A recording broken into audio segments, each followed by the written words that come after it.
Hello, I'm Luisa, host of Desktime Stories, a podcast about stories that inspire us, help us grow, and learn lessons about work and life so we can move forward together.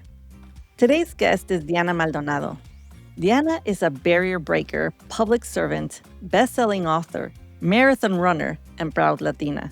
She made history as the first Latina elected to represent Williamson County in the Texas House, where she focused on education, business, and public safety, authored or co-authored 88 bills, and helped secure nearly $27 million for her district. Before serving in the legislature, Diana was the first Latina president of the Round Rock School District Board of Trustees. She's also the best-selling author of The Unlikely Candidate, Breaking Barriers to Elected Office and Beyond, a book inspired by her journey through politics, campaigning, leadership, travel, and identity. After public office, Diana continued empowering others through financial education, mentorship, and community leadership. Beyond her professional work, she's a global marathon runner, traveler, mother, and proud grandmother. Diana is also the founder and CEO of Candidate School, a national digital program that helps local candidates explore, run for, win, lead, and maintain elected office with coaching, practical tools, and flexible learning options. We will learn all about Candidate School today with Diana. Diana, welcome. Thank you for joining us. How are you doing? Luisa, thank you. It's a pleasure to be with you, and I'm looking forward to our conversation. I know, I am thrilled. This is so exciting. You're joining us from Texas, right? Yes, I am from the capital of Texas, Austin, Texas, and we have been having a lot of rainy weather, which at this time we welcome it. Yeah. Diana, your journey is fascinating, and I would love if you could walk us through where you started, what the path was like, where you're today, how you got there, and from there we're going to go all sorts of places. Yeah. Well, I kind of asked myself the same question as we all go through different iterations or phases in our lives and our careers. But I think for me, it started with curiosity. As a young girl, curiosity in the neighborhood. I would get in my green bike and ride around in a small border town, thinking that I was venturing into new worlds just by going 3 blocks away from my area. Right. But it started small. And then that was in my formative years. And as I grew into a teen and a young adult, it was also looking for those opportunities that seemed interesting, curious about them, also very challenging because I didn't see someone like myself and I wanted to be in that space. So someone had to start it. And oftentimes I did, making a lot of mistakes, but at the same time, taking a lot of rich lessons from all those different times that I took that next step to venture into being in state government for over a 2-decade career. I'm running for public office, being the first Latina school board president in a conservative Republican district, running for a state legislature, and other ventures along the way. Every moment was a building moment with a lot of lessons that I feel now I have this big blanket of different textiles of different experiences that now I am using to share and impart wisdom and teachings and lessons with others. I love that because you summarized all your life in one paragraph. So I'm going to dig deeper if you don't mind. Sure. I appreciate the perspective of going into places that were challenging and you did it anyway. So what would be an instance when you did that for the first time? You know what? It goes back growing up in Eagle Pass when I was in high school. The spark of leadership piqued my interest. So I ran for student council and I was going up against this very popular blonde, blue-eyed girl. And here I am, pudgy Latina. And we each had to do our little pitch to our classmates. And I just said, oh my gosh, I'm going against somebody who's probably going to get the vote anyway. But here I am going to do it. And I was very surprised when my classmates voted for me. And I think that was a spark to say, I can do it or I want to do it. And in high school, I was a sports writer for the girls' sports newspaper and things like that. So even though growing up in a small border town, which there wasn't a lot of offerings, I took the opportunity to venture and get a little bit of knowledge. And all of that culmination then would help me when I eventually moved to Austin, Texas. And I started my career in state government in the state controller's office, which is the most powerful agency because it's considered the purse strings for the state of Texas. Ah, And that was the groundwork for learning about policy, learning about budgets, interacting and doing a lot of conflict resolution because you're having policy, you're having legislation that comes in, and we have to implement that. And then at a very young age, I did have the opportunity to be selected by higher ups to go into management, supervising groups of employees. While I still didn't have the experience, I did have that support and learning along the way because I got tested by my employees who were a lot older than me. oh, But again, it was something that I was committed to learning because I knew that I wanted to continue to excel. And because someone had believed in me and put me in that position, I wasn't going to let them down. But at the same time, I was going to springboard out of that opportunity. yeah. So you're in high school. And was it the pitch, or did you ever figure out what was the combination of things that helped you be the winner in that instance? It's funny that you say that because I still remember the moment. We're all in our desks, and I probably wrote my speech with a pencil, not even a pen. And I was writing it, and what am I going to say? I actually didn't even talk to anybody like a teacher or anything. Maybe, if anything, maybe just a couple of students, because even then I was embarrassed. I don't want to ask them for help. And that is my biggest advice that I give today, ask for help. I just have this energy in me that I'm like, you can be shy, you can be embarrassed, you can have all these emotions, but that's not going to get you elected per se. Or you can just write from the heart. And even though I was nervous when I was reading my speech, I think the authenticity of being genuine, tripping over my speech and what have you, but that my fellow peers saw that I really wanted it and that I was committed to representing them. I love all the lessons there because from a very early age, you're telling yourself it's scary, but I'm going to be brave anyways. It's very interesting the comment about not wanting to ask for help.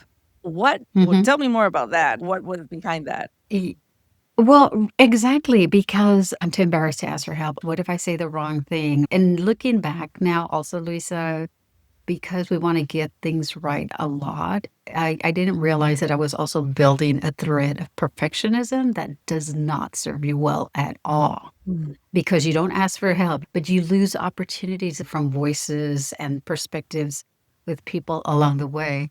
And I think that thread of perfectionism was if I'm going to say something, I need to get it right the first time. So that's why I did a lot of pencil scratching and it came out well. But I think the energy and the anxiety around that could have led differently and have a better experience from that as well. But I will say that was a turning point in high school that led to me eventually going into public office. But even before then, I'm going to tell you another story. Yes, It was please. in third grade. It was my best teacher, third grade, Mrs. Folks. And she held a Valentine's party for us in her porch. And we had to vote for Valentine King and Valentine Queen. And I got voted as Valentine Queen, and that was 3rd grade, like, "Oh, okay." Wow. I think when you don't put too much thought into it, then that's how things happen as well.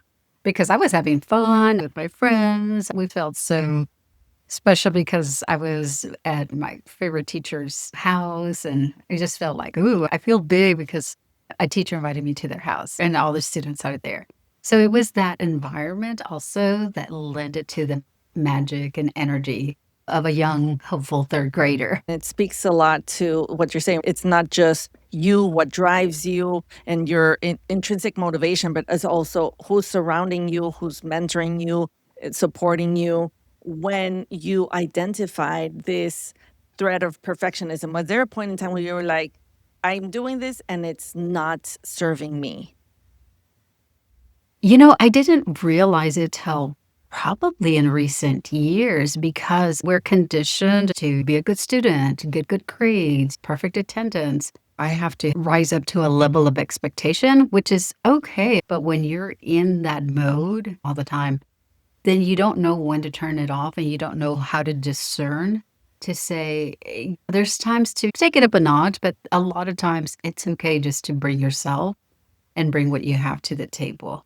Because even when I was running for public office as a state legislator, I had a lot of that perfectionism because there was a lot on the table. A female had never run for that position, much less a Latina for that position. So I impose a lot of perfectionism in me as a candidate, a lot of self imposed critique. So there was that negative talk. But in a way, that also incentivizes you. I know that's there, so I'm gonna stay away from it and keep moving towards perfecting or acting or delivering in a certain manner.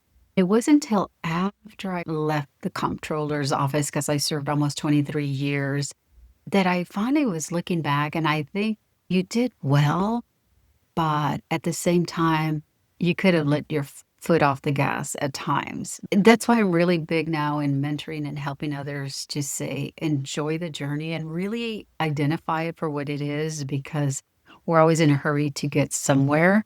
We kind of leave people, experiences, and spaces behind along the way that may never come our way. But it wasn't until after I lost my reelection for state representative when I got into running. And I had a lot of time and a lot of thoughts on my mind. And it took me probably 1 or 2 years to go through that self realization, the healing, the releasing of decades of being in leadership and being in public service. And I think I'm better for it by having gone through that experience. For sure. Thank you. Thank you Hmm. for being a trailblazer and showing us that it's Yeah. possible. And I think also during the time that I was in leadership positions, people would say, never let them see you cry or make sure that you're dressed well. I think a lot of women went through that because that's what society and the professional climate was at that time. So aggressive, especially for women. But I was part of that cycle as well. And yes, while I was successful and had some great opportunities, I could have enjoyed it a little bit better, but without putting so much pressure on myself. Okay, how could somebody that is earlier in their career, like, not knowing how the path in front of them is going to unfold, right now in retrospect, how could you have told yourself, "Be genuine"? What does that mean? What I would say is start with yourself, which is a simple statement, but not simply done, because that means something different for everybody. And it's about finding and identifying what that inner peace is first, whether it's being out in nature, whether it's reading a book, whether it's journaling, whether it's being with a loved one, with a friend. The human connection is so important in today's world with the people that matter to you. And you want to protect your energy in a way that is going to set you up for opportunities and new people to come your way. I'm a big believer of the long game and to strategically plan out long and well and take the time to acknowledge the micro wins to say, hey, did I schedule a meeting? Or hey, Lisa responded to me. And I would consider that a micro win for the day. I may not have the job yet, but Lisa responded to me. And that is a micro win because we tend to forget those little moments that, as you and I know, it's about the consistency. Those little consistent moments add up. And the beautiful thing is, Lisa, that a lot of times I think that I want XYZ, and it turns out I get ABC, and it's better. What would be an example of that? Oh gosh. So when I was thinking that I wanted to run for office, it was going to be city council because I was a policy nerd. But when I got approached to run for the school board, I was like, well, no, not really. I really kind of want city council. That's what I was thinking to myself. I kind of want city council. But I was like, okay, I'll go to this meeting. I'm going to honor the invitation to talk to the Latina elders. And unbeknownst to me, they came back and said, hey, we really like your resume. You have a good track record on civic engagement, and we like for you to consider to run for school board. And I thought, oh, okay. So I still ended up contemplating public office, but it ended up going in a different direction. And you know what? The best part to go into the state legislature is to work at the local level on the school board. It really is because the legislature funds the school boards here in Texas versus at city council. They raise a lot of their own monies through fees. The school boards get funded through the legislature via the property taxes. So it ended up making better sense. And that's how I ended up going into politics. My 2-decade plus career at the state controller's office lended to me running for school board and subsequently the state legislature. What I like about everything that I hear is that I feel that you're speaking from a place where you can balance being prepared, being strategic with the perfectionism. So the perfectionism is an extreme. However, that doesn't mean go ahead without a plan. Well, and if I can add to Yeah. that, I'm in denial that I'm a perfectionist, and it took a while. It took That's years for funny. me to realize that. But what I also identified it was instead of being a perfectionist, it's working in excellence. And that was such a game changer for me to say, well, yeah, I have been working in excellence because it's your upbringing that your parents want you to be your best. I was on overdrive huh, to the perfectionism, but not honoring that layer of excellence that was helping me be successful along the way. Mhm. Ugh, I love how you phrase that. You also mentioned, aside from being genuine, joy, right? To enjoy more. And so I can also relate to not being able to enjoy the moment because one is worried about, I don't know if the thing that I'm doing is going to work out. Should I just be hopeful that it's going to work out? How do I stop and enjoy? So if you had words of wisdom for younger version of ourselves, how Mhm. might one enjoy when there's so much uncertainty? Yeah. The thing about politics, it's always changing. And that's what I tell my friends. Yes, it's very stressful, but the good thing about politics, it always changes. So one headline will probably be a different headline a week or so, and it may tip into giving you some relief or it may not. But that's the one constant that it's changing and evolving and it's not set in stone. And that's why it's important to be a registered voter, go out and vote, and know who you're voting for that represents your needs. But one of the things that I've learned and just share that there's 3 words. You can chase, you can choose, and you can allow. And so if you're chasing, that's also kind of where I was leading to the perfectionism period that I had. So I was chasing, this has to happen now. I can't have anything other than this, exactly this way. When you are chasing, you're desperate, you're very rigid, and you literally push people and the good energy away. Mm. So it's also recognizing, am I chasing this goal too much? Chasing this goal that is making me stressful rather than to say, I am choosing this goal. And it's important for me because it brings me joy. In the joy that I can help impact others, and the joy that it's going to bring me some financial abundance or a form of stability that allows you to do that work or do that project. And this is why I choose that goal. And then when you identify, write it, or share it with a friend, that's what you're going to do. And more importantly, that you're taking the steps, not just talk about it and think Mm. about it, but that you're taking the steps to say, now I'm going to allow it to come into my world. There's chase, choose, allow. Allow. Yeah. Oh, this And I've learned that just recently in recent years. I wish I could have learned that and taught myself that when I was in my 20s. Well, that's exactly right. That is, frankly, the spirit of this podcast. At times, I feel like I'm chasing, chasing, chasing. I'm like, why am I doing this? Oh, because I want to help spread the type of wisdom that you have gained so that we can all learn from it. So, thank you so much for being so generous with your lessons. I could. It's simple, but once you start saying, what do I have for the week? What do I have for the day? What do I have for the month? And then I just say, chase, choose, allow. But it's also listening to our intuition and our gut feeling that when I really have to secure this deal, which in of itself is a great goal, but it's how you go about that by choosing or you allow it to come into your vernacular versus you forcing that outcome to come to you. Because the more you force it, the more you chase it, the further it gets away and it's unattainable. So it's also about being present and about your energy. And that's where joy would come in. If you're present, Mhm. if you're choosing, if you're allowing things that are unfolding, you're being mindful about how you're going about the work, then that in itself is more joyful versus stressful.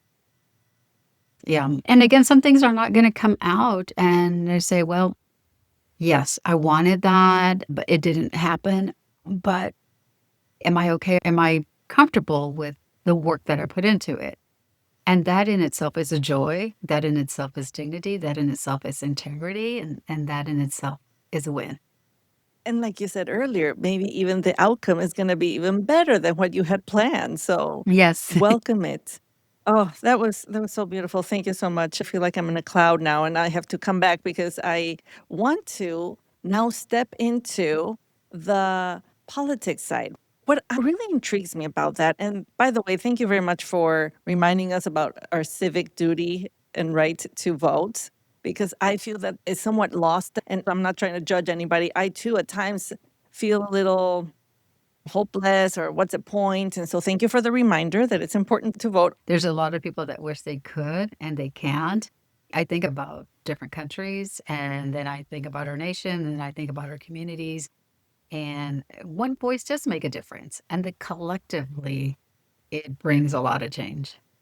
Okay, so now I'm going to go into asking more questions that may also relate to the candidate school, which you started. What moves somebody to want to do it? And I don't know if you want to speak from your experience or from the people that you have helped get there. Why, how does it occur to someone to pursue that? Speaking for myself, early on in my formative years, I realized that there was a difference or a disparity in education. Mhm, And I thought, there's something wrong here, but I mhm. was too young to articulate. It was a gut feeling. I remember it vividly. I also remember that because my parents couldn't come because of work or what have you, that I didn't have an advocate for me. I knew the answers, Lisa. I knew the stuff, but I didn't have anybody to speak on my behalf or advocate for me. And I just remember thinking, when I grow up, I'm going to find a way to help other students have a voice. Wow. Seriously, not knowing that I was going to run for public office. Then I started volunteering for these nonprofits that were public education centric. And that's how I started to learn about organizing, about bringing people together, to see the difference when you do give a scholarship, or to see the difference when you help somebody fill out an application to get into a college or university, then go further. They feel and have accomplished something professionally in their lives, and they are looking to use that energy and those wins because they see a broken democracy and they've envisioned themselves being in that role and doing it better. And by doing that, there's a lot of inspiration, there's a Mhm. hope, and we need to have those voices and those individuals come to the forefront. And it starts in your community. It starts in just doing different things, getting to know people, and getting to understand the intricacies of what you're passionate about, what really captivates you. Because you don't learn it fast, it takes time. If you're very intentional, again, I'm about the long game. If you're intentional and strategic about it, like give yourself 6 months, 12 months, I'm going to learn, I'm going to go to the meetings, I'm going to write an email to somebody to explain this and that. And before you know it, you have that momentum. So it's not like that's something that you want to do, that people are called to have to go into that special place of politics. And that's what makes politics ever changing and evolving because you have different generations, you have different walks of life, and people will come with an issue on healthcare, and that'll be the main driver. It'll be education, or it'll be finance, it'll be inflation and the economy. And We need to have those ever changing voices and issues on our different platforms at all times. And that's why we have people at different times saying, hey, can that be me? And the question is, why should it not be me? Mm. Can that be me? I was just thinking as you're talking, if is it a certain personality type or certain skills or qualities that somebody should have to be successful in that world? Could it truly be anybody that has the motivation and does the work and has the right mentors? I really think it's everyday people because everyday people recognize the pain points in their communities and in their households. It's everyday people because elected offices, it really is open to anybody. I happened to stumble into it and not knowing that I was building my resume towards something like that. But I also would say that because it is hard, fast, and challenging, that you don't take it lightly. You do your homework, you have that discernment, you learn as much as you can about the position and the issues, while at the same time bringing in your professional expertise and your accomplishments and aligning them. But it is about visibility, it is about relationships, it is about networks. And unfortunately, it is about the money. Oh, And so that's a whole other ball oh, game do on tell raising us. money. Yeah. Oh, I had not even thought about that. But yes, if you don't have the money, so Yeah. then can candidate Yeah. school help It me learn how to get the money? that was one of the big tenets of why I built candidate school, especially for women, because there's two perpetual questions is how and where do I get started? I think I want to run, or I feel that I can share my knowledge and my expertise to run, but I don't know how to get started. And the other one is how much money do I need to raise and how do I raise it? Now, the thing with women and male candidates, historically, donors give more to male candidates because they've always seen male candidates in these roles. Now it's changing, but right now the stat still stands. And then as far as women of color, also, we even get a lower amount. And because Latinas make the least amount per dollar per our male counterparts, and even among our women cohorts at 57 cents, it's also about if I'm already starting with all these different odds against me, then it is more challenging, but it's also very solvable or different ways of how to get there. I grew up in a small town. We weren't in poverty, but we were poor. We didn't have a lot of means. So it's also that cultural mindset that around women, they don't talk about money. They just share it more with boys and men. Those are the mindset and the different society norms. There's a disadvantage, but it's something that you can work around with the right team. But it starts with yourself because as a candidate, you're the one who's going to raise the money. Nobody else is going to raise it for you. Yeah. So there's a lot of preparation around mindset and learning about money in of itself, and then learning about the fundraising world as well. So there's different areas and aspects of it. It does take a strong candidate to address that and get comfortable with that component that is very important to win a race. That sounds very scary. Yes. Like, it already sounded scary to get into it, and then knowing that without the money, it's not gonna go anywhere, and so Yeah. I do want to learn more about what does candidate school do, or even why did you start it? I founded Candidate School in February of 2025, but it was already working in the recesses of my mind for a while now because once I left politics after I lost my reelection in 2011, I still obviously stayed engaged in politics. And then there was, again, a new crop of women running for office. So they would call and ask for pointers and advice and what have you. And I said, I'm happy to talk to them, but why don't I formalize this process? Because that would be a way for me to reach the masses versus this one to one and sporadically.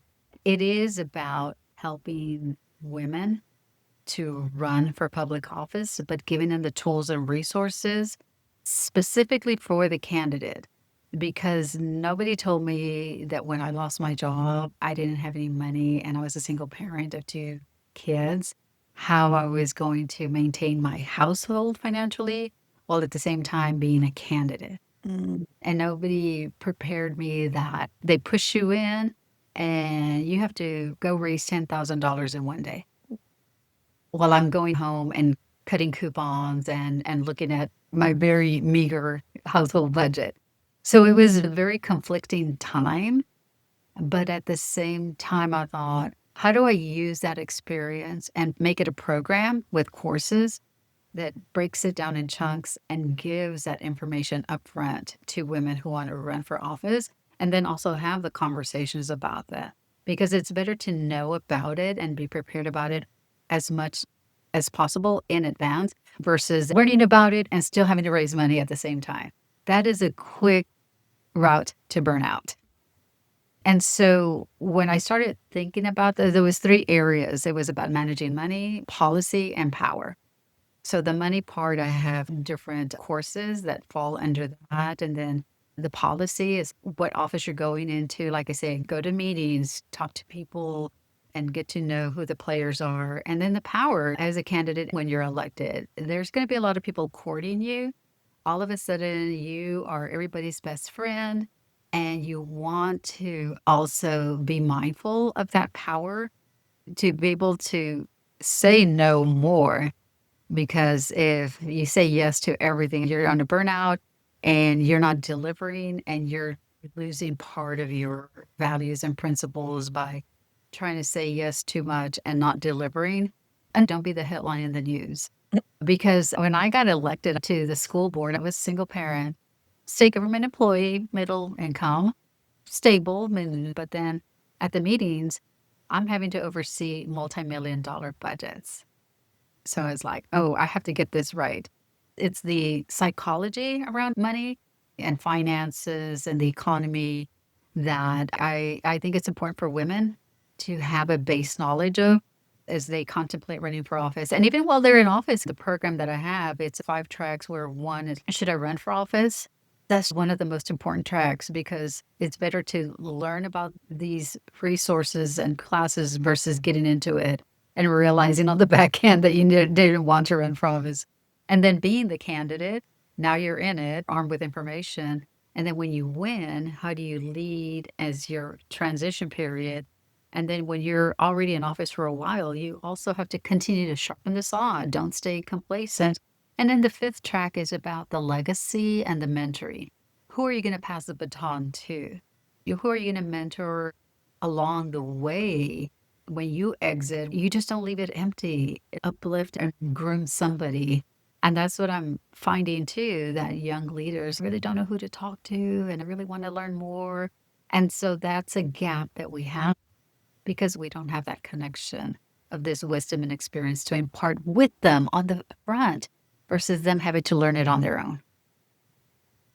Diana, thank you so much for helping us understand the things that go into this world, how to think about it. You structure it so easily for us to follow. I'm going to speak on behalf of all the candidates that want to pursue public office and say how wonderful to have this resource. I really hope that more people can learn about it because we do need more regular people. You said everyday people can do Everyday this, people. and that's what we Everyday want. people are our heroes. Those are our heroes, our everyday people. And that's who we should support, whether in leadership, but giving them money to help them achieve that dream and that goal because they want to deliver. And you already know that they're going in it with a good heart, that they've been vetted, that they've been battle tested.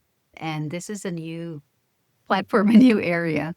But it's really important to have those different tracks for people to understand what it takes. I love how you wrap it up with a mentoring, giving back and passing the torch because sometimes I do worry, see the public figures who are Mhm. later in their careers, and I worry, I'm like, who's next? And so it's very reassuring for me as a regular citizen to know that there is some sort of structure about how to groom and help those future generations be the candidates that we need them to be ethical, for the benefit of communities and society, because we need it. We absolutely need to invest in our younger future leaders. And to me, what I can do is help support them with the resources, with the wisdom, with the experience, because you know what? They are resourceful, they have the knowledge, and they can do it. But it's just the connection of these two. And I'll say this too, Luisa, because I wasn't politically active before I got into politics. I had voted, but I wasn't politically active, like helping in campaigns, much less knowing who my representatives were. So that's why there was this little imposter syndrome too that was going on. Like, oh, do they really want me to run? Because I'm not that traditional candidate or what have you. But I said, I know a lot of people who are in the same boat as I am. And because of that, we're going to make a change on that representation.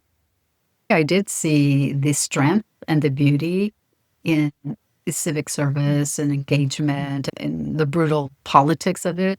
It's meandering, it's a maze, but then I see there's a lot of hope, a lot of aspiration, and a lot of possibility to build a better tomorrow with discernment and connecting. And that's what Candidate School is about. It's the national pipeline of our future leaders through first time local candidates, And building from the ground up. yes. So, where can Yeah. people find you and learn more about Candidate School? I have the website at candidateschool.info. And I have a weekly newsletter that comes out on Thursdays. So if you go to candidateschool.info, you can also subscribe to the newsletter, which gives you weekly tips or advice. Sometimes I do more of a reflection. Let's take a pause of where we are in our nation now to say that I see you, I acknowledge you, and I feel what's going on. And then at the same time, encouraging people to take that step also and knowing that they're not alone doing that. So it's the candidateschool.info. I'm also on LinkedIn at Diana Maldonado. I also have an Instagram. That's where you can find the gist of all this magic happening. Fantastic. We'll make sure to include all of that in the podcast. Yana, I really hope that we can explore so many other topics. I just made a short list of things that we did not touch on. You could tell us even more about advice for single mothers pursuing public office, advice for leaders, how to become a leader, mistakes or lessons from public policy. We didn't even touch on the being a marathoner around the world. That's a whole other topic of conversation. I want to learn more about money and the vacuum that we have in mentorship and imposter syndrome. The list goes on. Thank you so much for all your generous advice and comments and stories. I hope that people will benefit a lot from it. I hope that people will buy the Unlikely Candidate Breaking Barriers to Elected Office Yes. and Beyond book, which we also didn't have a Yes. chance to talk about. Do you want to say anything about that book? You know, that would be a good start point for how do I get started? And it is a political memoir, but it's also a personal memoir as well. The Unlikely Candidates on Amazon, easy to find. It does tell the story and how I got started, but it also tells the behind the scenes of the struggles that I went as a single mother going into politics, a woman of color. It's not pretty, but at the same time, it was that internal strength and the joy and envisioning how it could look like that kept me going. It's wonderful. And a lot of people helping along the way. Well, that's just it. That's been Yeah. a whole other set of Yeah. stories and mentors and the people that have supported us and guided us throughout the way. We can't do it alone. If you buy the book on Amazon, The Unlikely Candidate, that's a precursor and it does complement Candidate School. Then to take that next step of answering questions and reaching out to me if you want to do a quick conversation. I frankly think that you could write a whole other book on the chase, choose, allow philosophy. Yes. And so, no pressure, but I'm expecting that book soon. Okay, okay. Well, Put it on maybe the this list. will be the podcast where we kind of birthed it, that it'll Yes, come yes. to be. I know it happened here. Is there anything else ¿Verdad? that you would like to share before we say goodbye? No, it's been a pleasure. I love the conversation, and thank you for the work that you're doing in your industry as well. I think it's important to have, powerful Latinas and women in leadership position and knowing that they are making a difference. And to me, there's three things I lead with is about alignment, impact, and at the end of the day, that I have peace with those attributes. Because if I don't have that peace, that joy, then I don't have alignment. Then I'm not making impact. But those three words always peace, alignment, and impact. Well, that is a wonderful way to wrap up this podcast. I'm going to keep those and I'm going to repeat them and I'm going to incorporate all the things that you shared as best as I can. Diana, thank you so much for joining us today and sharing your wonderful stories. We hope you will join us again soon to continue to inspire us and help us grow and move forward together. My pleasure, Luisa. Thank you so much for the invitation. And thank you everyone for listening to Desktime Stories. For more stories, growth, and ways to move forward, find Desktime Stories on YouTube at Desktime Stories, wherever you get your podcasts and on socials. If you have a story of your own, we'd love to hear it at desktimestories.com. Until next time, keep moving forward.